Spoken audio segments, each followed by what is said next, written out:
अस्सलामुअलैकुम। आज के इस लेक्चर में हम कवर करने वाले हैं type casting, size of operator and comment box. ऐसा टॉपिक जिस टॉपिक के रिलेटेड वीडियो मेरे चैनल पर अवेलेबल हो उसके बारे में आपने कभी भी परेशान नहीं होना है, क्योंकि उसमें मैं 99% कोशिश करके 100% आपको समझा कर ही छोड़ूंगी। तो हम इस टॉपिक को जल्दी से स्टार्ट करते हैं, लेकिन उससे पहले अगर आपको बैकग्राउंड में किसी भी किस्म की बातचीत की आवाज आए तो उसके लिए मैं माजरत खा हूँ, क्योंकि मैंने कुछ 36 मरतबा इस वीडियो को बनाने की कोशिश की है, लेकिन बार बार 14 अगस्त की वजह से पीछे से आवाजें आती रहती है गली से ऐसी। तो आप भी इसको इग्नोर कीजिएगा, और अगर आप पाकिस्तान में रहकर खुश हैं तो फिर इसे सेलिब्रेट कर दीजिएगा। तो बात करते हैं सबसे पहले टाइप कास्टिंग की। टाइप कास्टिंग का मतलब कुछ यूं होता है कि हमें पता है प्रोग्राम के अंदर हम मुख्तलिफ टाइप डिक्लेयर करते हैं डाटा की, जो हम वैल्यू यूज करते हैं उसकी एक टाइप को डिक्लेयर किया जाता है। अगर हम चाहते हैं कि प्रोग्राम के अंदर जो हमने टाइप डिक्लेयर की है कोई एक जगह पे जाकर वो कोई एक स्टेटमेंट के अंदर उसकी टाइप को चेंज किया जाए, उसकी टाइप को बदल दिया जाए, कन्वर्ट किया जाए किसी और टाइप में, तो उसको हम कहेंगे टाइप कास्टिंग। तो टाइप कास्टिंग एक ऐसा प्रोसेस होता है जिसमें एक वैल्यू, जो वैल्यू आपने इस्तेमाल की प्रोग्राम के अंदर, उसकी जो टाइप है, डाटा टाइप है, इंट है, फ्लोट है, जो भी है, उसको अगर आप कन्वर्ट कर रहे हैं तो इसको हम टाइप कास्टिंग कहते हैं। इस प्रोसेस को दो तरह से होती है, implicit type casting, explicit type casting. Implicit compiler automatically उसे समझ आ जाती है अगर दो वैल्यूज आपस में ऐड हो रही हैं, मुख्तलिफ तरह की टाइप है उनकी, तो किस टाइप में इसे कन्वर्ट करना है, और कोई कहीं कहीं जाकर हमें खुद बताना पड़ता है कि यहाँ पर इसकी ये टाइप ली जाए, चाहे मैंने जो सी मर्जी डिक्लेयर किया ऊपर, लेकिन इस वक्त इसकी टाइप कुछ इस तरह से आप ले, कंपाइलर को हम बता रहे होते हैं। तो वहां पर जहां पर हम खुद बता रहे होते हैं एज अ प्रोग्रामर लिख कर कोड, उसको हम एक्सप्लिसिट टाइप कास्टिंग कहेंगे। तो इम्प्लिसिट ऑटोमेटिकली कंपाइलर करेगा, एक्सप्लिसिट हमारे बताने पर करेगा कन्वर्जन। ठीक है, इस तरह से दो तरह की कन्वर्जन को हमने देखा है टाइप कास्टिंग के अंदर। इसको मैं कुछ इस तरह से आपको समझाने की कोशिश करती हूँ। जैसे कि मैंने कहा यहाँ पे फ्लोट है, ए है, मैंने एक वेरिएबल लिया जिसकी डाटा टाइप मैंने फ्लोट रखी, और मैंने कहा कि ए बराबर है 10.543 कुछ भी कर, तो हमें पता है कि यहाँ पर क्या है, ये एक फ्लोट टाइप है, इसकी डाटा टाइप भी फ्लोट है और ये वैल्यू भी फ्लोट है। लेकिन मैं चाह रही थी आगे कहीं पे किसी स्टेटमेंट में ये यूज एज अ इंटीजर होनी चाहिए, सिर्फ 10 वैल्यू ही ली जाए, ये पॉइंट वाली ना ली जाए। मैं चाह रही हूँ इस वैल्यू की टाइप को चेंज करना। अगर तो मैं लिखकर चेंज करूंगी जिसका एक सिंटैक्स भी होगा, उसे हम एक्सप्लिसिट टाइप कास्टिंग कहेंगे, और जो कंपाइलर ऑटोमेटिकली डिटेक्ट करता है, हमें लिखने की जरूरत नहीं पड़ती जहां पर, उसको हम इम्प्लिसिट टाइप कास्टिंग कहेंगे। तो ये इनमें डिफरेंस था, आगे हम इनकी एग्जांपल को कवर करेंगे तो अच्छे से कवर हो जाएगा सारा हमारा। तो इम्प्लिसिट टाइप कास्टिंग कंपाइलर खुद ही ऑटोमेटिकली परफॉर्म करेगा। The operands in arithmetic operation must be of similar type. अगर हम एक वैल्यू, दो वैल्यू को ऐड कर रहे हैं, तो ऑपरेंड यहाँ पर वैल्यूज को कहा गया है। उन्होंने कहा कि दो वैल्यू को अगर ऐड किया जा रहा है तो उनकी जो वैल्यूज की टाइप है वो सेम होनी चाहिए, यानी इंटीजर एक साइड पे है तो दूसरी पे भी इंटीजर होना चाहिए, फिर उसका अरिथमेटिक ऑपरेटर परफॉर्म होगा, वो चाहे प्लस का हो, माइनस का हो, डिवीजन का हो, कोई भी हो। तो सिमिलर टाइप के ही वैल्यूज के ऊपर ऑपरेशन परफॉर्म होगा, arithmetic operation. An expression in which operand are different type of data. अब अगर वैल्यू डिफरेंट टाइप की है, एक हमारे पास इंट है, एक हमारे पास फ्लोट है, हम चाह रहे हैं इनको ऐड किया जाए, तो इसको हम कहेंगे ये मिक्स टाइप एक्सप्रेशन है। एक ऐसा एक्सप्रेशन जहां पर हम अरिथमेटिक ऑपरेटर परफॉर्म कर रहे हैं, लेकिन जो वैल्यूज हैं वो मुख्तलिफ टाइप्स की हैं, जो ऑपरेंड है वो मुख्तलिफ टाइप के हैं। तो इस केस में जो रिजल्ट होगा वो इवैल्यूएट होगा लार्जर डाटा टाइप में, एक्सप्रेशन में। तो इसका मतलब जो लार्जर डाटा टाइप होगी, जो बड़ी डाटा टाइप होगी, उसमें कन्वर्जन हो जाएगी स्मॉल वाली। तो जो लार्ज डाटा टाइप है उसी को देखा जाएगा दोनों तरफ से। Suppose an expression contain an integer and double as operand. अब यहाँ पर उन्होंने कहा एक एक्सप्रेशन है, ये एक स्टेटमेंट है जिसके अंदर एक वैल्यू तो इंटीजर है, एक क्या है जी डबल है, तो इसमें डबल डाटा टाइप देखा जाएगा। तो हम कहेंगे कि जो कंपाइलर होगा वो दोनों को एज अ डबल ले लेगा, इंटीजर को, जो इंटीजर है उसको डबल में कन्वर्ट कर देगा। तो यहाँ पे कन्वर्जन हुई एक वैल्यू की, किस में, डबल में। तो इसका मतलब यहाँ पर जो कन्वर्जन हो रही है, जो टाइप कास्टिंग हो रही है, इसकी टाइप क्या होगी, इम्प्लिसिट टाइप कास्टिंग होगी। क्यों? क्योंकि कंपाइलर ऑटोमेटिकली ही इसे करेगा। तो यहाँ पर हाईएस्ट डाटा टाइप क्या कौन सा होता है और लोएस्ट कौन सा होता है, इसको हम जरा देख लेते हैं। तो सबसे लो होगा कैर, यानी अगर कहीं पे भी इंट और कैर दो आपस में ऐड हो रहे हैं, फर्ज कर लें, तो यहाँ पे जो कैर है उसको इंट में कन्वर्ट किया जाएगा। फिर दोनों को ऐड किया जाएगा। लेकिन अगर लॉन्ग और इंट आपस में ऐड हो रहे हैं तो फिर क्या किया जाएगा, फिर जो इंट है उसको लॉन्ग में कन्वर्ट किया जाएगा, इंट को एज अ लॉन्ग लिया जाएगा और फिर इनको ऐड किया जाएगा। तो इसी तरह सबसे हाईएस्ट डाटा टाइप को ही लिया जाएगा, जो लोएस्ट होगी उसको भी हाईएस्ट ही समझ के कन्वर्ट किया जाएगा। तो इस टॉपिक की समरी कुछ इस तरह से हो जाती है कि जो हाईएस्ट डाटा टाइप होगा और जो लोएस्ट होगा, लोएस्ट को हाईएस्ट में कंपाइलर कन्वर्ट करेगा और उसके बाद उसके ऊपर अरिथमेटिक ऑपरेशन को परफॉर्म कर देगा। तो हमने इस कास्टिंग को भी अच्छे से समझ लिया। जैसे कि यहाँ पे कैर और फ्लोट है, तो इंटरमीडिएट टाइप कौन सी होगी, क्या टाइप को लिया जाएगा, दोनों को।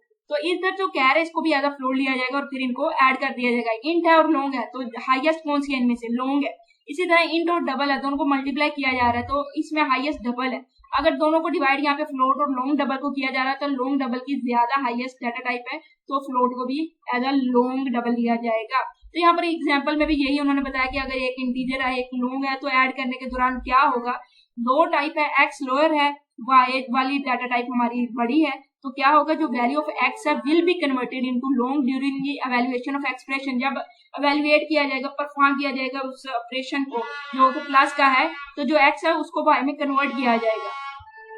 उसके बाद एक्सप्लिसिट टाइप कास्टिंग जो क्या प्रोग्रामर परफॉर्म करते हैं। अब यहाँ पर उन्होंने एक ऑपरेटर का बताया कि कास्ट ऑपरेटर के जरिए ये परफॉर्म होगी, यानी इसके एक लिखने का सिंटैक्स होगा, उसको इन्होंने कास्ट ऑपरेटर कह दिए। जैसे कि यहाँ पे कहा है टाइप, यानी कोई भी एक्सप्रेशन है जो वैल्यू है, जो वेरिएबल है, उसके साथ टाइप बतानी पड़ेगी ब्रैकेट के अंदर पास, तो उससे पता चल जाएगा कि इसे किस टाइप में कन्वर्ट करना है यहाँ पर। तो इसको हम एक्सप्लिसिट टाइप कास्टिंग कहेंगे। टाइप क्या इंडिकेट करेगा कि जो ऑपरेंड है, जो आपका वेरिएबल है, जो वैल्यू है, उसको कन्वर्ट किस टाइप में करना है। और एक्सप्रेशन कोई भी वेरिएबल हो सकता है जिस वैल्यू को आप कन्वर्ट करना चाह रहे हैं। तो यहाँ पर उन्होंने यही कहा कि दो फ्लोट वेरिएबल लीजिए और उसके बाद क्या कीजिए, उन पे ये वाला एक्सप्रेशन वैल्यूएट करें। तो हम जल्दी से इसे करके देखते हैं। तो यहाँ पर मैंने ए तो ले ही लिया है, यहाँ पर मैं बी भी ले लेती हूँ और इसके बाद मैं कहती हूँ कि जो मेरे पास बी है वो है जी 5.32। इस तरह से मैंने दो फ्लोट वेरिएबल ले लिए और मैं चाह रही हूँ उनका मोड लेना। तो यहाँ पर मैं सी कहती हूँ, मैं कहती हूँ कि सी बराबर है ए का मोड ले लो बी के साथ, और मैं यहाँ पे कह दूं कि सी आउट कर दें सी को। तो मैंने बहुत ही सिंपल सा रखा है ताकि आपको अच्छे से समझ आ जाए और मुझे भी लिखने में आसानी रही। तो कंट्रोल एस करते हैं और इसे कंपाइल करते हैं सबसे पहले। तो कंपाइल करने के दौरान ही एरर आ गया। क्यों एरर आ गया और हमें यहाँ पर टाइप कास्टिंग करने की जरूरत ही क्यों पड़ती है, आप ये भी क्वेश्चन पूछ सकते हैं। तो हमने दो वेरिएबल लिए और वो फ्लोट में लिया और जो वैल्यू वो भी फ्लोट में यूज होगी, लेकिन कोई एक ऐसा एक्सप्रेशन आ गया, एक ऐसी स्टेटमेंट आ गई जहां पर हमें मोड चाहिए था इनका, और यहाँ पर हमें पता है कि जो मोड है वो फ्लोट पे काम नहीं करेगा, वो इंट पे ही काम करेगा। तो हमें ए और बी की टाइप को चेंज करना है। तो यहाँ पर हम क्या करेंगे, कास्ट ऑपरेटर का इस्तेमाल करेंगे, यानी ब्रैकेट लिखेंगे और इसमें बताएंगे कि मैं चाह रही हूँ कि इंट है ए का जो वेरिएबल है, ए वेरिएबल है, इसके अंदर जो भी वैल्यू पड़ी है इसे एज ए इंटीजर लीजिए, सिर्फ इंट वाली लीजिए वैल्यू को, पॉइंट के बाद वाली को इग्नोर कर दे, या जो भी इसकी टाइप है उसको इंट में कन्वर्ट कर दे। उसके बाद यहाँ पर फिर से मैं बी के लिए भी यही यूज करूंगी, यहाँ पे मैं इंट इस्तेमाल करने वाली हूँ। तो हम क्या करेंगे, इंट ए और इंट बी लेंगे, लेकिन मुझे लगता है कि जो ब्रैकेट है वो ए पे इस्तेमाल होनी चाहिए। तो यहाँ पर हम देख लेते हैं, नहीं इंट पे ही होनी चाहिए। तो हम इसे कंट्रोल एस करेंगे और उसके बाद इसे कंपाइल करते हैं। कोई भी हमारे पास एरर नहीं आया। अब हम इसे रन करेंगे। तो रन में देखेंगे 0 सही आंसर आ चुका है, क्योंकि हमें पता है मोड क्या होता है, रिमाइंडर होता है 10 और 5 डिवाइड हो जाते हैं, तो इसलिए इसका रिमाइंडर 0 आ गया। तो यहाँ पर क्या हो गया, कन्वर्ट कर दिया हमने टाइप को किसी और टाइप में कन्वर्ट कर दिया। हमारे पास फ्लोट डाटा टाइप की वैल्यूज की, उसको हमने इंट में कन्वर्ट कर दिया, तो इसी को तो टाइप कास्टिंग कहा जाता है। तो आई होप टाइप कास्टिंग की आपको समझ आ चुकी होगी और इसी के साथ हमारी ये वाली एग्जांपल भी कंप्लीट हो चुकी है। अब हम बात करेंगे साइज ऑफ ऑपरेटर के बारे में। यहाँ पे काम कैसे कर रहा है ये मैंने आपको अच्छे से बता दिया कि जो हमारा मोड वाला ऑपरेटर होता है ये फ्लोट वैल्यू के साथ काम नहीं करता, हमें रिमाइंडर चाहिए होता है, ये इंट के ही साथ काम करता है। इसलिए पहले एरर आया, फिर हमने उसे रिमूव किया, जैसे ही हमने उसकी टाइप को इंट किया तो उसने काम अच्छे से कर लिया। साइज ऑफ ऑपरेटर किसी भी डाटा की वैल्यूज के बारे में बताता है कि उसका साइज कैसा है। वो कोई भी नंबर भी हो सकता है, कोई डाटा की टाइप भी हो सकती है। आप किसी भी चीज का साइज ऑफ जान सकते हैं। आप कोई नाम लिखे उसका साइज ऑफ पता चल जाएगा आपको। आपने एक वेरिएबल डिक्लेयर किया है उसका साइज ऑफ पता चल जाएगा, उसकी टाइप क्या है, कितनी वैल्यू कितनी साइज वो ले रहा है। तो साइज ऑफ ऑपरेटर क्यों यूज होता है, किसी भी वैल्यूज का किसी भी टाइप का क्या साइज है, कितना उसने ऑक्यूपाई किया, ये चीजों के बारे में बताता है। तो यहाँ पे बहुत ही सिंपल सी एग्जांपल्स हैं, इसको भी हम देख लेते हैं। उसके बाद कॉमेंट है, या फिर आप इसे कॉमेंट के साथ साथ कमेंट भी बोल सकते हैं। मैं कमेंट बोलूंगी, मेरी मर्जी, मैं कमेंट बोलूंगी। आपको नहीं अच्छा लग रहा तो आप कमेंट बोलें, मुझे कमेंट नहीं अच्छा लग रहा, मैं कमेंट बोलूंगी। अच्छा जी, तो कमेंट क्या है? कमेंट एक ऐसी लाइन होती है प्रोग्राम के अंदर जो एग्जीक्यूट नहीं होती, लेकिन एज अ प्रोग्रामर हम अपनी आसानी के लिए लिख देते हैं, क्योंकि कंपाइलर ने इसे इग्नोर कर देना है। उसे पता है इसका मेरा इससे कोई लेना देना नहीं, ये प्रोग्रामर ने सिर्फ अपने लिए ही रखी है। तो हम क्यों लिखते हैं? क्योंकि हम अपनी आसानी के लिए लिखते हैं। प्रोग्राम को रीड करना आसान हो जाता है, कोई और रीड करेगा तो उसके लिए भी आसानी रहेगी। इसके अलावा और भी बहुत ज्यादा इसके पर्पस हो सकते हैं, लेकिन बेसिकली चीज ये है कि कंपाइलर इसे इग्नोर करता है और प्रोग्रामर अपने लिए अपनी रीडेबिलिटी के लिए इसे लिख लेते हैं। और इसे लिखने का सिंटैक्स होता है, दो तरह के होते हैं, एक सिंगल लाइन, एक मल्टी लाइन। सिंगल लाइन में डबल लाइन शो की जाती है, और मल्टी लाइन में एक सिंगल ये वाली लाइन और साथ आप एक स्टैरिक का सिंबल इस्तेमाल कर सकते हैं। इसको भी हम करके अभी देख लेते हैं, लेकिन यहाँ पे सबसे पहले हम कर लेते हैं कि मैं चाह रही हूँ कि जो हमारे पास इंट होता है ना, उसकी मुझे साइज ऑफ पता चल जाए, उसका साइज कितना होता है। तो यहाँ पर सी आउट कर लेते हैं, हमारे लिए आसानी रहेगी। मैं चाह रही हूँ सी आउट करते हैं और साइज ऑफ बता दो मुझे इसका, इंट का। उसके बाद हम हैंडल कर लेते हैं, उसके बाद सी आउट करते हैं और हम कहते हैं कि मुझे साइज ऑफ बता दो जिसका क्या है।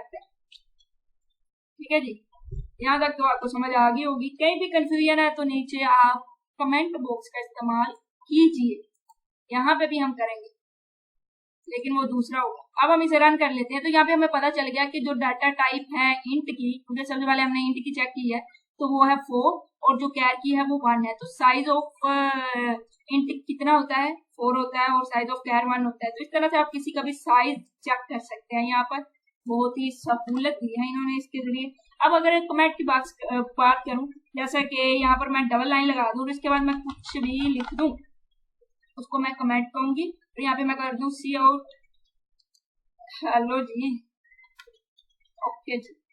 इसे कंट्रोल एस कहते हैं, बार बार सेव करना पड़ता है जैसे कंपाइल करना पड़े हमें। जैसे कंपाइल किया तो यहाँ पर कोई एरर आ गया, तो क्या ये कमेंट की वजह से एरर आ रहा है? बताएं जरा मुझे। अगर आपको नहीं पता तो मैं बता देती हूँ कि ये इस टर्मिनेटर की वजह से एरर आ रहा था। तो अब हम दोबारा से इसे क्या करते हैं, कंपाइल करते हैं। अब देखिए कोई एरर नहीं, लेकिन यहाँ पर ये जो लाइन लिखी है ये कैसे कंपाइलर समझ गया? कंपाइलर को क्या पता ये क्या लिखा है, ये तो मुझे नहीं समझ आ रही। तो शायद इसलिए वो समझ गया नहीं, कंपाइलर ने इसे इग्नोर कर दिया, क्योंकि हमने उसे बता दिया इस लाइन के जरिए कि इससे तुम्हारा कोई लेना देना नहीं, इसको इग्नोर करो, यह हमारे काम की चीज है, हमने अपने लिए लिखी है। तो इसलिए कंपाइलर इसे इग्नोर कर देगा। एक और तरीका लिखने का वो हो गया जी, पहले ये लाइन लगाओ, फिर स्टैरिक लगाओ, फिर कुछ भी लिखो, फिर एंटर लिखो, फिर भी कुछ लिखो, फिर एंटर। अच्छा जी, फिर क्या, फिर स्टैरिक लगाओ, फिर लाइन लगाओ। तो इसको हम कहेंगे ये मल्टी लाइन कमांड है। 1 2 3 जितनी मर्जी लाइनों पे लिखिए, आपकी मर्जी, बस स्टार्ट पे ये वाले सिंबल और एंड पे ये वाले। और बच्चे अक्सर गलती करते हैं, वो पहले स्टैरिक लिखते हैं फिर ये वाला सिंबल लिखते हैं। ऐसा नहीं करना, याद रखिएगा कि जो स्टैरिक है उसको भी हमने इसी लाइन के अंदर जगड़ लेना है, इसके अंदर ही कैद कर लेना है। तो ये सितारे हमसे बचकर कहाँ जाएंगे, तो हम इनको इधर ही लिख लेंगे। तो इसलिए इसे मल्टी लाइन कहेंगे, इसे सिंगल लाइन कमेंट कहेंगे। कंपाइलर का कोई लेना देना नहीं, इसके लिए हमने लिखा है, हम इसे समझेंगे कि हमने क्या लिखा है। और मुझे लगता है ये सिर्फ मैंने अपने लिए लिख लिया, आपको भी नहीं समझ आ रही और मुझे भी नहीं आ रही कि ये क्या लिखा है। कुछ भी लिख सकते हैं, कोई कोड हो सकता है। यहाँ मैं लिख सकती हूँ कि यहाँ पे मैं 2 नंबर को ऐड कर रही हूँ। मैं लिख सकती हूँ कि यहाँ पे मैं इस चीज का कोई फार्मूला लगा रही हूँ। मैं लिख सकती हूँ कि मैंने यहाँ पे जो कोडिंग की है ये मैंने उस साइट से थोड़ा बहुत सर्च किया था, तो दोबारा अगर कोई रीड कर रहा है तो उसको समझने के लिए यहाँ पर मैं कमेंट के अंदर उसका लिंक लिख सकती हूँ। तो मेरी मर्जी, मैं जो मर्जी लिखूँ, कंपाइलर टोटली इसे इग्नोर कर देगा। तो आई होप आपको इसकी भी समझ आ चुकी होगी। तो आई होप आपको वीडियो अच्छी लगी होगी, लेकिन फिर भी आप चैनल को सब्सक्राइब किए बगैर जाएं तो गलत बात है। तो चैनल को लाजमी से सब्सक्राइब कीजिएगा। तो इंशाल्लाह अगली वीडियो में मिलेंगे, तब तक के लिए अल्लाह हाफिज।